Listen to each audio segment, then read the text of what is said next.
1500 രൂപയിൽ നിന്ന് 3000 കോടിയിലേക്ക് ബ്രില്യന്റ് വളർത്തിയ പാലായിലെ നാൽവർ സംഘത്തിന്റെ കഥ അറിയാമോ? പാലായിലെ ഒരു പെരുന്നാൾ കാലത്ത് പള്ളിമുറ്റത്ത് ഗാനമേള നാടിനെ ഇളക്കി മറിക്കുമ്പോൾ അതിൽ നിന്നെല്ലാം മാറി നിന്ന് ബിരുദാനന്തര ബിരുദ പഠനം പൂർത്തിയാക്കിയ സുഹൃത്തുക്കളായ ആ 3 ചെറുപ്പക്കാർ തൽക്കാലം പിടിച്ചു നിൽക്കാനുള്ള ഒരു ജോലി എങ്ങനെ കണ്ടെത്താമെന്ന ചർച്ചയിലായിരുന്നു. നമുക്ക് സ്വന്തമായി എന്തെങ്കിലും തുടങ്ങിയാലോ എന്ന ചോദ്യത്തിൽ നിന്നും വന്നതാണ് ഇന്ന് രാജ്യം മുഴുവൻ അറിയപ്പെടുന്ന ബ്രില്യൻ സ്റ്റഡി സെന്റർ.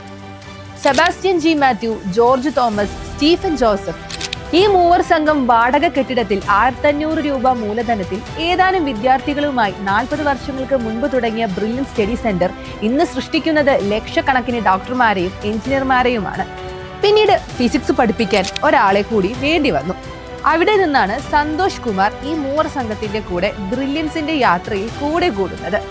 സ്കൂളിലെ പഠനത്തിനൊപ്പം എൻട്രൻസ് പരിശീലനവും ലഭിച്ച കുട്ടികൾ തിളക്കമാർന്ന വിജയം നേടിയപ്പോൾ ബ്രില്യൻസ് ക്യാമ്പസിലേക്ക് സംസ്ഥാനത്തിന്റെ വിവിധ ഭാഗങ്ങളിൽ നിന്ന് വിദ്യാർത്ഥികൾ എത്താൻ തുടങ്ങി. പാലായ്ക്ക് പുറമെ എറണാകുളം, കൊല്ലം, തിരുവനന്തപുരം, കോട്ടയ്ക്കൽ, കോഴിക്കോട്, കണ്ണൂർ, തൃശൂർ എന്നിവിടങ്ങളിൽ ബ്രില്യൻ സ്റ്റഡി സെന്ററുകളുണ്ട്. ഖത്തറിൽ ഇന്റഗ്രേറ്റഡ് കോച്ചിങ്ങും ദുബായിൽ ഓഫീസും ഇപ്പോൾ പ്രവർത്തിക്കുന്നുണ്ട്. തൽക്കാലം പിടിച്ചു നിൽക്കാനുള്ള വഴിയായ ട്യൂഷൻ സെന്ററിന് തുടക്കമിട്ട ആ ചെറുപ്പക്കാർ 40 വർഷങ്ങൾക്കിപ്പുറവും കരുത്തോടെ ഇന്നും ബ്രില്യൻസിന്റെ സാരഥികളാണ്. സോ ഇതേപോലെ നിങ്ങളുടെ ബ്രാൻഡും അറിയപ്പെടണ്ടേ? Contact us.